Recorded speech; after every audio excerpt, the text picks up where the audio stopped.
Hi, it's me again with Corel Draw Tips and Tricks. And I just made a video about find and replace and edit where you can select things. And I thought I'd just show you the real reason I would want to do it. I used to have to take stuff off the page or actually delete stuff because I didn't want it to find the white on both items. So we're going to go to Edit Query, double click on the text of that tool, and let's move it over here and make sure this is checked. Check on there, get your eyedropper tool, find that white, hit OK twice, and find all. Well, I'm going to take away the white. So it found it and it took it away from all of it. But if you will select this before you start Edit Query, just select your, double click on the pen tool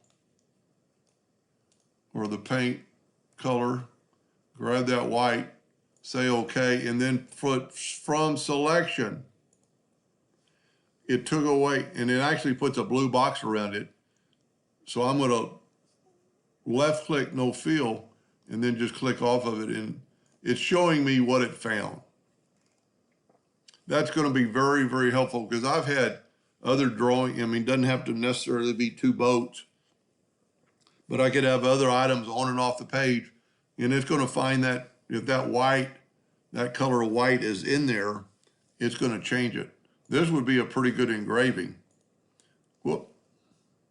That might be a video right there because we've got the yellow, and when you fill it in with black, the whole thing goes black.